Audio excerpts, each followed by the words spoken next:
Avis vascular centre మన దేశంలోనే the best varicose vein hospital. అమ్మ నమస్తే. నమస్తే అమ్మా. అమ్మ ప్రస్తుత కాలంలో మనం చూస్తుంటే హ్మ్. చెప్పుకోలేని రోగాలు. హ్మ్. ఇలాంటి సమస్య కూడా ఒకటి ఉంటుందా? హ్మ్. అసలు మనం ఎవరికీ చూడలేదు. మనతోనే మొదలు అనేలాంటి సమస్యలు చూస్తా ఉన్నాం. అవునమ్మా. చిన్న లేదు, పెద్ద లేదమ్మా. ప్రతి ఒక్కరికి రకరకాల ఆరోగ్య సమస్యలు హ్మ్. ఎందుకు వస్తున్నాయో తెలియట్లేదు. హ్మ్. ఇంకా చెప్పాలంటే క్యాన్సర్లు, హ్మ్. వీటి సంఖ్య అయితే రోజు రోజుకి పెరిగిపోతా ఉంది. అయితే కొంతమంది స్పెషలిస్టులు, డాక్టర్స్ మాట్లాడినప్పుడు మనం వండుకునేది, మనం తినేది, ముఖ్యంగా ఆహారంతోనే కదమ్మా మన ఆరోగ్యం అంతా ఆహారం ఔషధం కూడానమ్మా. ఆ, ఆహారమే ఔషధం. ఆ, ఆ. వాటి మీదే కదా ఆధారపడి ఉంది. హ్మ్. వీటిల్లో పాత్రల విషయం చాలా చర్చనీయాంశమైందమ్మా ఈ మధ్య కాలంలో. అవునమ్మా. మనం వాడే పాత్రలను బట్టే మన హ్మ్. ఆరోగ్యం ఇమిడి ఉంటుందని. అవును. అసలు పూర్వకాలంలో మీ చిన్నప్పుడు మీ హ్మ్. ఇంట్లో, హ్మ్. అమ్మ వాళ్ళ ఇంట్లో కానీ, లేకపోతే మీకు పెళ్ళైపోయిన తర్వాత అత్తవారింట్లో కానీ, నానమ్మ వాళ్ళ ఇంట్లో కానీ ఎలాంటి పాత్రలు వాడేవారు? మా చిన్నతనంలో ఇత్తడి గిన్నెలతో వంట చేసేవారమ్మా. మ్మ్హ్మ్. మరి ఇత్తడి గిన్నెలో పులుసు చారు పెడితే ఎట్లా? ఏం చేసేవారు? రాచిప్పలని ఉండేవి. ఆ, అవునమ్మా. రాయి తొలిచి తయారు చేసినటువంటి చిప్ప. ఆ, అయితే దానికి ఈ ఇత్తడి గిన్నె కన్నా రాచిప్ప, అసలు ఇత్తడి గిన్నెకే కొంచెం ఎక్కువ, రాచిప్పకి మరీ ఎక్కువ. ఎక్కువసేపు వండాలి. ఆ, అది వేడి అది అవ్వాలి కదా. వేడెక్కాలి. వేడెక్కిన తర్వాత అసలు ఆ రాచిప్పలో చేసినటువంటి పులుసు గాని, చారు గాని ఎంత రుచిగా మా ఉంటాయో అమ్మమ్మ గారి ఇంట్లో ఉందమ్మా. ఉండేది. నాకు అలవాటు, నాకు ఆ. తెలుసు. అందులో ఉంచేస్తే 2 రోజుల వరకు కూడా పాడవదు. ఏమవ్వదు. అట్లా ఉండేవి. ఉమ్, మంచి రాచిప్పలు తర్వాత కొంతకాలానికి పగిలేవి. ఎందుకంటే అందులో ఏమీ లేకుండా పొయ్యి మీద ఉంటే మాత్రం. ఉమ్, అప్పుడు ఈ గ్యాస్ పొయ్యిలు లేవు గనక కట్టెల మీద పెడుతూ ఉండేవారు.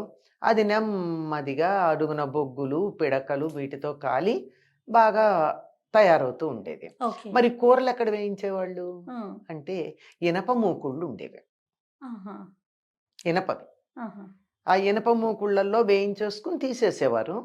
తీసేస్తే అది మనకి ఇబ్బంది ఏమి ఉండదు. మళ్ళీ తర్వాత వేరే గిన్నెలో పెట్టుకునేవారమ్మా. గిన్నెల్లో అన్నా పెట్టేవారు, లేకపోతే అందులో ఉన్న వెంటనే ఏమవుతుందిగా ఇనప మూకుడు. అదేలే. ఇత్తడైతే కిలుము పడుతుంది కానీ ఇనుము ఉమ్, వెంటనే పాడవదు. అవును. ఆ తర్వాత దానికి గాలి సోకినప్పుడు మాత్రమే తుప్పు తయారవుతుంది. ఉమ్, ఒకవేళ తుప్పు తయారయ్యినా పెద్ద ప్రమాదం ఏం కాదు. ఉమ్, ఇప్పుడున్నంత ప్రమాదం అస్సలు ప్రమాదం కాదు. అస్సలు కాదు. అట్లా ఉండేవి. తర్వాత రాచిప్పలు పోయినాయి. ఆ పొయ్యిలు అవి తగ్గి కట్టెల పొయ్యి ఉన్నా కొంత కుంపటి బొగ్గులతో వాడకాలు ఇవి వచ్చాయి. ఉమ్, ఇవి వచ్చిన తర్వాత ఇంకా జర్మన్ సిల్వర్ వాడలేదు ఎప్పుడూను. ఇదే వాడేవాళ్ళు. Stainless steel. అప్పుడుండే స్టెయిన్‌లెస్ స్టీల్‌కి ఇప్పటికి తేడా ఉంది తెలుసా అమ్మా? అవునమ్మా. ఆ! ఆ, అది స్టెయిన్‌లెస్ స్టీల్ అంటే ఇంత మందంగా ఉండేది. చూడ్డానికి వెండిలాగా కనపడేంత బాగుండేది. ఇప్పుడు రాను రాను దాంట్లో కలిపేటటువంటి కాంబినేషన్స్‌లో తేడా వచ్చింది. మీరు 5, 6 రోజులు వరుసగా హ్మ్, పొయ్యి మీద పెట్టండి.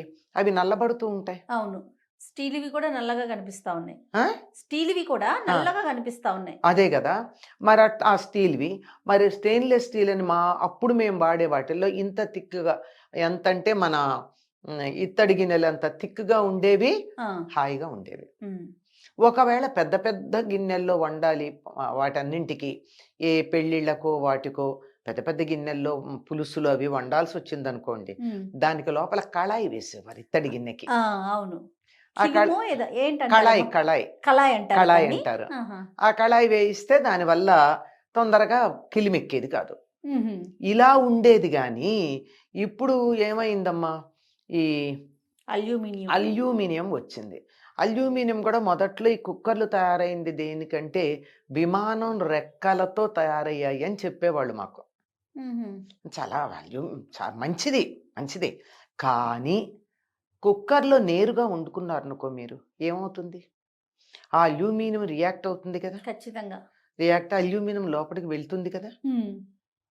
మీరు అంతదాకా ఎందుకు? అల్యూమినియం గిన్నెలో మీరేదన్నా నీళ్ళైనా సరే పెట్టి చూడండి. బబుల్స్ లాగా వచ్చి చిల్లులు పడతాయి. అవును. అందులో మరి పులుపు, ఉప్పు లాంటివి వస్తే మరీను. అంటే అది రియాక్ట్ అయ్యేదంతా ఆహారంలోకి వచ్చేసినట్టే కదా! అల్యూమినియం శరీరానికి ఏమంత మంచిది కాదు. ఏమంత కాదు. అస్సలు మంచిది కాదు. హ్మ్. ఒకవేళ ఇత్తడి లోపలికెళ్ళినా పర్వాలా, ఇనుము లోపలికెళ్ళినా పర్వాలేదు. హ్మ్. ఐరన్ రస్ట్ పెడితే కూడా మంచిది. అందుకే ఏం చెప్తారంటే యాపిల్ కట్ చేసి వదిలేయమంటారు. యాపిల్ కట్ చేసి వదిలేస్తే బ్రౌన్ కలర్ పైన వస్తుంది. అవును. ఆ బ్రౌన్ కలర్ వస్తే that is called rust. Okay. దాన్ని తింటే ఐరన్ బాగా వస్తుంది అని. ఓకే. అంచేత ఏం పెద్ద ప్రమాదం ప్రాబ్లం, కాదు. ప్రమాదం ఏం కాదు. ఉమ్, కాకపోతే తోముకోవటాలు కడుక్కోవడాలు కష్టం. ఉమ్, అయితే అప్పుడు ఏం చేసేవాళ్ళంటే ఈ బియ్యం కడిగేసిన తర్వాత గిన్నెలో పెట్టాక ఆ గిన్నె చుట్టూతా ఒక్కసారి తడి చేత్తో ఇలా తుడిచి దాని మీద పొయ్యిలో ఉన్న బూడిద చల్లేవారు. ఉహుం, బూడిద అతుక్కుపోయేది. ఓకే. దీన్ని పొయ్యి మీద పెట్టి వండితే ఈ మాడిందంతా ఈ బూడిదకి వెళ్ళిపోయి గిన్నె ఇలా తోమేసుకుంటే ఈజీగా వచ్చేసేది. అబ్బా. ఓకే. Hmm. ఎంత ఈజీ, సింపుల్ గా అయిపోయేది. సింపుల్గా అయిపోయేది. కానీ ఇప్పుడు పొయ్యి లేదు. అమ్మ అంటే నాకు ఉమ్, ఒక చిన్న అనుమానం. ఇప్పుడు ఉమ్, రాచిప్పలు గాని ఉమ్, ఇత్తడి గిన్నెలు గాని ఉమ్. పుల్లల పొయ్యి మీద లేదా కుంపటిలో కాగిన అంటే వేడైనంతగా గ్యాస్ స్టవ్ మీద అవ్వదంటారా? అవుతుంది కానీ గ్యాస్ చాలా ఖర్చు అవుతుంది. ఎస్. గ్యాస్ చాలా ఖర్చు అవుతుంది. అందువల్ల ఇప్పుడు ఇంకా తేలికైన పనులు కొన్ని కొంతమంది చెప్పారు. ఇప్పుడు మీకు కుక్కర్లన్నీ మ్యాక్సిమం జర్మన్ సిల్వరే ఉన్నాయి. ఇప్పుడే ప్రెస్టీజ్లో స్టీల్ వస్తున్నాయి, వస్తుంది. అవును, స్టీల్ వచ్చింది. వచ్చింది. కానీ దానికి మనం ఏం చేయొచ్చు? ఎలక్ట్రిక్ కుక్కర్ అయితే ఇంకా స్టీల్ రాలా నాకు తెలిసి. అవును. ఎలక్ట్రిక్ కుక్కర్ మామూలుదే వచ్చింది, అవును. German silver. మీరు ఎలా వండుకోవచ్చు అందులో?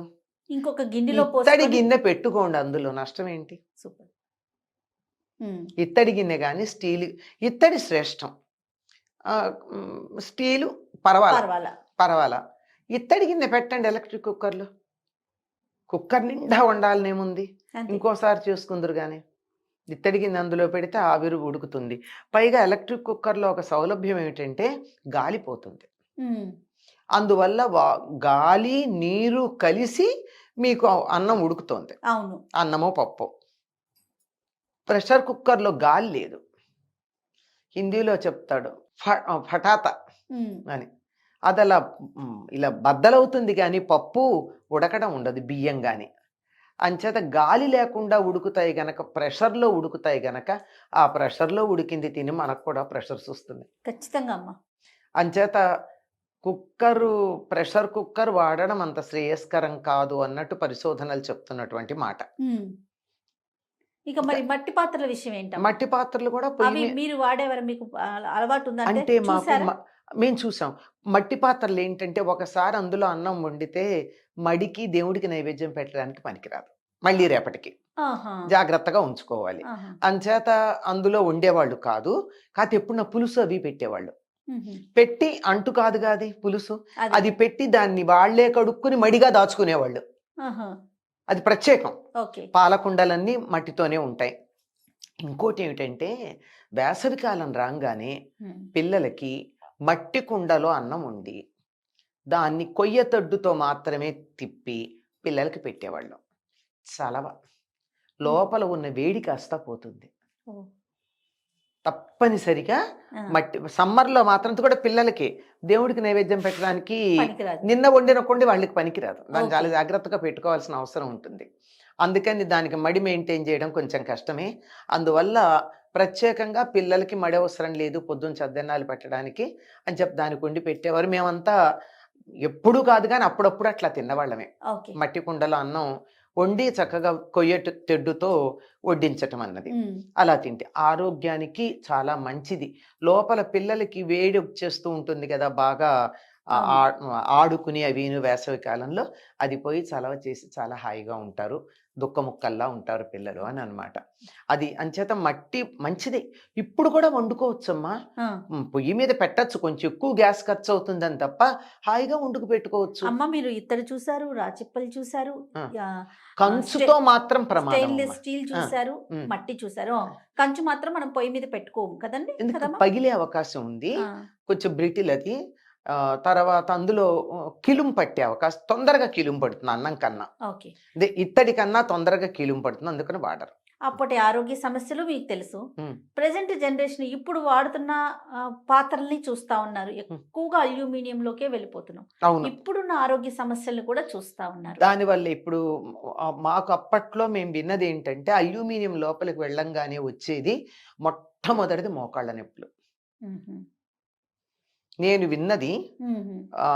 హోమియోపతి వైద్యులు చెప్పినటువంటి మాట, మోకాళ్ళ మోకాళ్ళ నొప్పులు రాగానే మీరు ఎలా కుక్కర్లో అన్నం వండుకుంటారా అని అడుగుతారు మొదటి ప్రశ్న.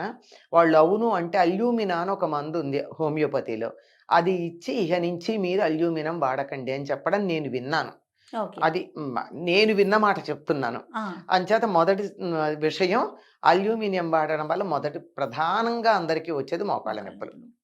అంచేత అది రాకుండా ఉండాలి అంటే మోకాళ్ళ నొప్పులు మన దగ్గరికి రాకూడదు, చక్కగా కూర్చోగలగాలి, మెట్లెక్కగలగాలి, దిగగలగాలి, మనవళ్ళు మనవరాళ్ళు వస్తే కాళ్ళ మీద పడుకోబెట్టుకోగలగాలి, వాళ్ళతో ఉయ్యాలు కాలి మీద ఉయ్యాలు లోపగలగాలి అనే కోరిక ఎవరికైనా ఉంటే అల్యూమినియం పాత్రల్లో కనీసం ఇవాళ నుంచి భోజనం వండకండి, తినకండి.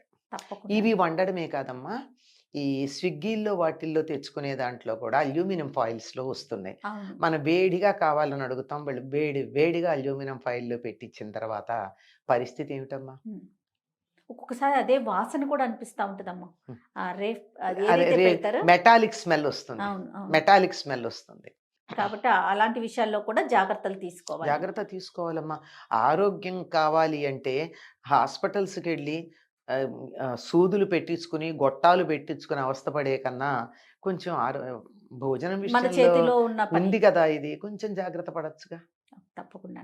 కాకపోతే కొంచెం గ్యాస్ ఎక్కువ అవుతుంది. మ్మ్. అవని ఆ, హాస్పిటల్ బిల్ కన్నా ఎక్కువ కాదు కదా, అది కదా. అది లెక్క. ఆ, ఈ విధంగా ఇంకా ఆలోచించాలి. ఆలోచించచ్చు. సోలార్ పెట్టుకోవచ్చు కదా మీరు. అవకాశం ఉంటే. అది సోలార్ ఇవి ఉన్నాయమ్మా, సోలార్ కుక్కర్లు ఉన్నాయి కదా. మ్మ్. వానలు పడితే ఏమో ఎక్కువ వానలు పడితే చెప్పలేం కానీ, లేకపోతే మామూలు ఇలాంటి ఎండకు కూడా ఉంటుంది. తీసుకెళ్ళి బయట పెట్టేయండి, ఆ బియ్యమును ఆలుగడ్డలు పెట్టేస్తే ఒక గంటలో బ్రహ్మాండంగా ఉడుకుతాయి, మనం ఏ రకమైన ఇంధనం వాడకుండానే. ఎస్, ఖర్చు లేదు. ఆ, ఇంకా చాలా కూరలు రకరకాలుగా వండుకోవచ్చు అందులో. ఆహా.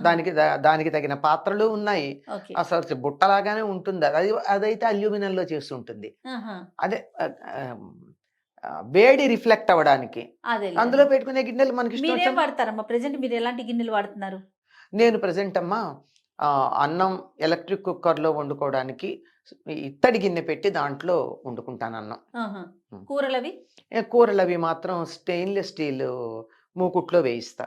ఈ ఇనపది ఉంది కానీ కొంచెం పాడయింది, కొత్తది కొనుక్కోవాలి. ఓకే. రొట్టెలు దోశలు వేయాలంటే ఇనప పెనం మీద వేస్తా. ఆహా. దోశలు చేసినా రొట్టెలు వేసినా ఇనప పెనాలు ఉన్నాయి, వాటి మీద చేస్తాను. ఉం. ఒక మూకుడే కొంచెం పాడైంది, అందుకని స్టెయిన్లెస్ స్టీల్ కాపర్ బాటమ్ ఉన్న స్టెయిన్లెస్ స్టీల్ ఉంది, ఓకే. దాంట్లో వాడతాను. సాధారణంగా ఈ టెఫ్లాన్ కోటెడ్ ఇవి వాడను నేను. ఇవి ఇవి కూడా డేంజర్ కదా. చాలా భయంకరం.